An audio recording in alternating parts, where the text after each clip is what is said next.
नमस्कार दोस्तों। ये कहा जाता है कि अगर आपको कोई विचारधारा या कोई नई तकनीक समाज में कुछ चीज़ें आप डालना चाहते हैं या सोसाइटी में उसका आप रिजल्ट देखना चाहते हैं, तो आप उसको शिक्षा के मॉडल में या शिक्षा के थ्रू या शिक्षा के मंदिर के थ्रू या शिक्षकों के थ्रू आप उसको अगर इंडक्ट कराते हैं, उसको सोसाइटी में के बच्चों में अगर उसको डलवाते हैं, तो आपको उसका रिजल्ट कुछ समय बाद देखने को मिल जाता है। ऐसे हमने बहुत से केसेस में देखा भी, बहुत सी ऐसा परियोजनाएं थी, ऐसी प्लानिंग्स थी जो सफल भी रही हैं, और कुछ इसके नेगेटिव भी हम लोगों ने बहुत सारे टीचर्स को ऐसे इन सब चीज़ों में उलझते हुए देखा भी है, और वो सब पकड़े भी गए हैं, सजा भी हुई है, सारी चीज़ें उनके सामने आई हैं। एक ऐसा ही मामला है ऑनलाइन, जो शिक्षा का एक प्लेटफॉर्म है अनअकैडमी।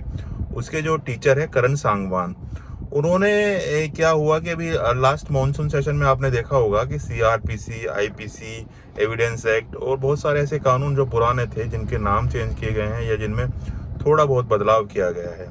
तो करण सांगवान जी इसी बदलाव से परेशान थे। लाजमी सी बात है कि जब भी कोई चेंजेस आता है, क्योंकि ये ह्यूमन नेचर है।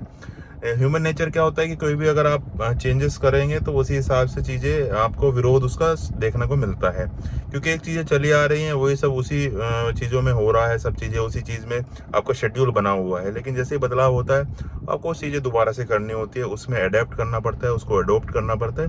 वो सारी चीज़ें समस्याएं आती हैं, नॉर्मल सी बात है। हम भी ये बोलेंगे कि नया प्रधानमंत्री आ गया तो अब ये इसका नाम याद करना पड़ेगा, हम भी नॉर्मल सी बात है। पर करण सांगवान जी ने इन सब चीज़ों से उठकर एक बहुत बड़ी बात है अपने शिक्षा के जो मंदिर है या शिक्षा का जो क्लासरूम है उसमें कह दी। उन्होंने बोला कि अगर जब नेक्स्ट टाइम आप वोट डालने जाएंगे तो एक ऐसा नेता चुनिएगा, एक ऐसा लीडर चुनिएगा जो पढ़ा लिखा हो, मतलब जो जानता हो कि क्या क्या समस्या हो सकती हैं बदलाव करने से। ऐसा ना हो कि कोई नाम ही बदलता रहे। नाम का अभिप्राय लोगों ने उसी तरीके से लगाया कि मॉनसून सेशन में चीज़ें चेंज करी गई हैं, या कहें कि जवाहरलाल नेहरू के नाम पे जितनी चीज़ें थी वो सब बदलाव सरकार ने किया है।